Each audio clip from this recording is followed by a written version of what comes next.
So, hi everyone. Oh damn it. How do I do the other thing? How do I not do the presentation mode? F5, I believe, or F6. Huh? F6. You have to change the Slideshow settings? no slideshow. Start from console is going this way. How do I remove this? You are supposed to change from mirror to. No, I'm saying it should be full screen, not the next slide thing. Does this not work? You have to change from mirror to. I'm unifying. I'm saying. Okay, yeah. No. Oh yes, please. Or like this. Yeah, like you have to switch to external display, right? So I don't need full screen. You can do in slideshow. There is settings, and here you can say without. Present display. No. Yes. Disabled. There is no. Present control disabled. Okay. Might be that you have to store it. Oh yeah, that works. Yay! Thank you, Subin, for the talk. So now that we have, it's good that we have the documentation here itself. So I don't have to check the right. Okay, so my talk is going to be about Debian for hobby data visualization. So what this means is recently I've been doing a lot of data games, data visualization things. So I'll be saying how Debian helped me in that sense. So my name is Subin. I've been doing programming since 11 years old, and I grew up learning free software from school because Kerala had a free software syllabus in the school itself. So that's what I said before. I'm vendor locked with LibreOffice 2. I'm vendor locked with a lot of free software, Inkscape, GIMP, and everything. I don't even know how to use Photoshop. So I'm a vendor locked Libre software user. So I've been using Debian-based operating systems for like a long while now. I started with Ubuntu, then Linux Mint, and now back to Debian again. And I like doing creative stuff. So I like doing some creative data projects, programming stuff and all. So Debian and free software for me is, I kind of been recently thinking, what would the alternative world be if there was no free software? Like if the whole free software movement didn't happen, we would be at the whims of these corporations. On what software we use. I think we are kind of seeing that model with AI, LLMs now. We now want Anthropic or OpenAI to decide what we're going to use. It's kind of like getting vendor locked by decision. New programmers being vendor locked by these companies. I think a similar situation would have been the sense if there were no free operating systems. So I'm really glad that Debian exists and free software projects also exist, so that we have the freedom to use our computer as the way we want to. So in Debian free software is personal for me because otherwise I don't think I would be where I am without the free knowledge that all these past people have provided. So I'm really glad these conferences also exist in that way. So I'm going to talk about two data projects here that I recently did. One is regarding an analysis of place names in Kerala. So Kerala is a small state in south of India. So I noticed there are some patterns. If you check human migration or human settlements, there is always a reason why a place is named the way it is. So if you go further back, why is this place named in this way? You can mostly find that pattern from the geographical place. Like if there are more ponds, the place will be named so in that way. So there's always a reason why the way things are the way they are. So I was curious about how place names are. So I did this project. So you can get the full details from this link. And this is like very basic. I'm just exploring the place name. So I would have like a map and I can just draw based on the pattern. So let's say how many places are with the suffix of Mughal, or how many places are there with the suffix of Kari, for example. So Kari means charcoal in Malayalam. So all these places that is marked in this place had a very charcoal particular geographic there. Hence why those places were named after Kari. So these kind of fancy stuff I can only do with open data, open maps, and open operating system too, so that I don't have much cost in doing these stupid hobby projects because I have a lot of free time apparently, as you can see. So this is one project that I did. So this complete visualization I was able to do because of all of this combination of lot of free software tools. The other second project that just recently did last month or in the past year was analysis of baby names. So just like place names, there is also a reason why you are named the way you are. There is a reason behind your name. You might know. Your parents will know, of course. There is a reason why a name is there for every little person. So this I recently did, and it got a bit viral on Reddit and all. And people were really fascinated with how the data is like. So I will show you the video of how it is. So this is like a racing chart. So from 1940 to 2007, what were the names popular in Kerala? So this has a lot to do with the cultural significance. So you can see Mary, it's a very Christian name, the mother of Jesus. People were naming all kids Mary, Mary, Mary, Mary for a lot of years. And there used to be a lot of Marys in Kerala. And if you go back, these kind of names that you see on the initial page, there's also one fascinating thing here. You see this name baby here. So for some weird reason, people in Kerala were naming their babies baby. And that was both for males and females. So a famous name is the leader of the Communist Marxist Party. The national leader's name is Baby. And no idea why this name got popular. But once a trend starts, people keep on following the trend. And these names just, you can see Bindu coming so fast here. And for some weird reason, people started naming their older kid Bindu, their younger kid Sindhu. Bindu, Sindhu, rhyming. So this has become like a very big trend in 1980s and so. I had like 2 teachers in school who was named Bindu. So that name also got popular. So that's the reason why these names are getting popular. And for this, you need a lot of stuff. We need the data first. We need the visualization. How do you do visualization? There's a lot of technical things involved around this thing as well. So, and this got a bit popular, and it got also got featured in the paper because also people are fascinated why this is. And this was my recent thing. And I will show you some examples of the fashion. So this was the top 10 female names over time. Bindu and Sindhu really dominated Kerala for a long while. But Mary still exists. So Mary keeps on continuing. And now there's a new name, Fatima too. And you can see all of these fascinating things. And just like in the boy name cases, Muhammad is becoming the number one first name on all over the world. That trend is seen in Kerala as well. I think I'm going to reveal one new thing. This is a new finding that I found last week after this thing was published. A friend told me his dad was saying, you should check out the names Rahul and Priyanka. I'm like, why? Rahul Gandhi is the children of Sonia and Rajiv. So I checked that out. So apparently the first Rahul in Kerala was after Rahul Gandhi was born. So Rahul Gandhi was born in 1970. The first kid ever in the history of Kerala to be named Rahul was in 1971. Till that date, there was no Rahul in Kerala at all, I believe. Unless in ancient BC times, Rahul was a name, I guess. Same with Priyanka Gandhi as well. So Priyanka Gandhi was born in 1972. The first instance of Priyanka was in 1974 in Kerala. So these 2 names only became popular after Delhi had 2 babies born.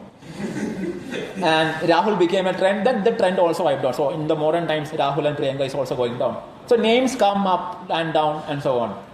And another North Indian influence, I would say, is Aishwarya. So the name Aishwarya in Kerala only started appearing after Aishwarya Rai starred in a film with Mohanlal, a local Malayalam actor. Okay. And that name also got popular because of Aishwarya Rai. So a lot of fascinating things you can get from here. And the same with Bindu, Sindhu. You can see the spikes are coinciding with each other. Bindu and Sindhu came up and down together. So that was also fascinating. Baby trend is still there, and it has gone down, and it peaked in 1960s and so. There was one more actress named Sheila, and her name also made the name popular. So a lot of fascinating things. So this is the projects that I recently did. Yes. So this is also a HTML custom interactive page. I can just check Subin. Subin was a trend in 1982s. When were you born? 2000. So I am the death of the trend. I will now not ask for Lothar. Yeah, that definitely won't be there. Yeah, but maybe in There might be one Lothar. We might be able to find one, right? it's very unlikely to be there. But maybe in 100 years, I think it might come back in Kerala. Up from now. Yeah. What about Deborah? What about Ravi? Ravi would be there. Yeah, it's very common. If you check it, you will get a lot of. No, Sindhu beats you. Sindhu. That's the Sindhu. Yeah, Ravi started in 1961. I think there's an actor or something. Try Ravi. Praveen should be popular as well, I think. Yeah, very popular. No, Praveen is also at the end. Try Contra. Peaked in 1989. And then went off. Try Contra. So that won't be, I don't think that will be a possibility. This is only taking top 50 names per year. Oh, top 50. So two things. Wait, where's the... Okay. Yeah, so two things and... this is, I need to do this kind of work. I like doing this stupid stuff. So you have a lack of time when you grow up. So the workspace really matters. So that with the available free time that you have to be efficient as possible. So my creativity should flow smoothly. My computer shouldn't be an hindrance. Like I need to get shit done. I need to get things done right. And I don't need stupid stuff from Windows like please wait while you update your system. I don't want that shit when I open my laptop and the Windows will be suddenly doing one update. I don't want that shit, man. No. So tooling is very subjective thing. Operating systems are always subjective, sure. But the fundamental principle remains the same. You should own a computer. Your computer shouldn't dictate when you work. I should be dictating when I need to work. And I really like Libre software because of that. I decide for myself, not Anthropic. Okay, so I'm going to show a demo of my data game. So I'm using SQLite and Ruby and ActiveRecord. How many of you are familiar with Ruby here? The programming language, not the gem. Okay. Okay, so Ruby is pretty nice for these kind of stuff. I will show you a demo. So I have a database here, SQLite database. And I can do, this is a very simple script. You can see. I remove the sidebar. Very simple thing. I have this simple file. I open the database here, db.sqlite. I have a representation, a human. This is like a class, a representation of a record in the database. And I can create a table whenever I want to. By doing a create table, I can create the table. If it is a first run, if the table does not exist. And then I can do, then there is this thing called binding object. This is like an interactive debugger. So if I run this script, all the things get run and I get an interactive shell. Now I can use this. Yeah, okay. So I can do this shell to do fancy stuff. I can do human.code, how many humans are there. I can do what is first record. So this is Mary again. She's everywhere. Mary with gender F and 920. So I can do a lot of fancy stuff with this debugger shells and all. So this is what I like about Ruby. Python shell is not really good for this kind of stuff. So because Ruby is also very human friendly. Ruby's principle is also that we write programs for humans, not the computers. So I think those principles also match with Ruby as well. Humans for humans. I was just about to say that sounds like a very list inspired thing. And this saying comes from the list land where they said programs are primarily for humans to read and only incidentally for computers to execute. Right. Same concept. And there's one other package in Debian that I don't know many of you know, that it's called SQLite browser. Very convenient GUI to browse SQLite databases and do stuff on it. This is all in Debian repo, so you don't need to do anything. This also, try doing this in macOS with Homebrew and whatever that is. I tried SQLite browser, it sucks very bad. So my workspace should matter. That's my point. My point is that. The next thing is Ruby and JavaScript. So when I made that in this racing thing, this is an open source library which is web based. This is JavaScript. Now I need to combine Ruby into JavaScript. Everything of this is completely open source components from everywhere. And hence to my first point, it's only because of Libre software I'm able to do stuff like this. So I'm not going to show the demo, but this is essentially, and same with PHP as well. All of these funky languages are very human friendly. I'm not writing for the computer, I'm writing for myself. So I like all these, a lot of people shit about PHP, but I really love PHP because you can do a lot of shit with it. And hence why they shit on it. Okay. So I have a JavaScript ran. So JavaScript has become so freaking complicated over the years. I used to see the good times of JavaScript in 2011 when you could do anything, and you can still run a web page from 2000 and it will still work today because browsers are so good at backward compatibility. Try doing that with the web page today. You can't even compile that thing. So this, while I was doing this data visualization, I saw that US, there were already a data visualization of baby names. And she made this thing open source. This is from 2012. This thing still runs today in the browser, and I can fork it and I can modify. Because there is no compilation, transpilation, nothing. One simple JavaScript file, I can modify it. And hence, because of that, I was able to do this interactive visualization. So you can see Fatima coming up from 1995. You can browse our Adira, browse our different names, Aishwarya coming up and going down. I can interactively move all of these things together. Thank you to good JavaScript from 1995 or whatever. So JavaScript has become complicated, and I would like Debian to remove JavaScript support in full. Remove all JavaScript packages because this thing is just too messy these days. Next question. Does your thing that you create today work after 5 years? Probably not. Try doing that with Debian as well. Lot of things changes, libc changes. Try reading Linux mailing list. Things change lot of fast in Linux world. It's too fast. This is why I love Windows, by the way. Windows is such a beautiful operating system. You can run a program from 1990s as well. It will still run today. Try running GTA Vice City from 2005. It will still run today. That is also... Compatibility. Yeah. That's why I love about Windows. You can still run stuff. No, you're wrong. If you run GTA Vice City on certain Yes, 16-bit versions, apps are no longer supported. you get a weird crash when you spawn in certain things because there's a change in the memory layer. Right, but it still worked for 15 years, right? Try doing that with... I think CentOS whole thing was because of the long-term support. That's the thing. Our life should be mattering more. Yeah. But I think the Vice City map, you mean? Yeah, thing. I love it. Thank you. See, I can do this shit because of good software here. Yeah. We will love common list.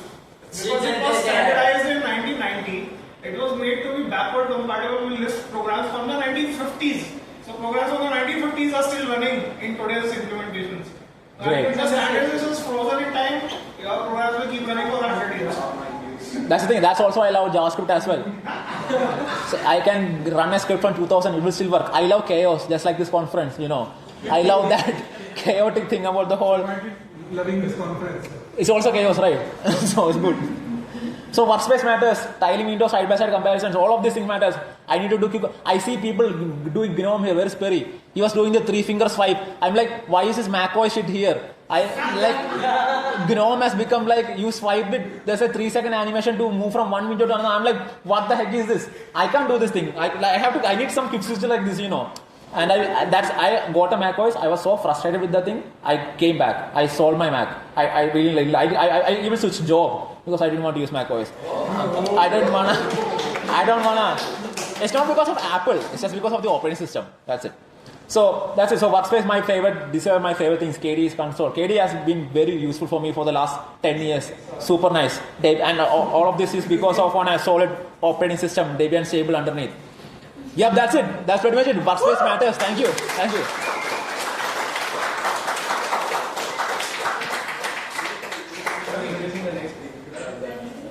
Yes. Any questions, anyone? Questions? I have. Okay.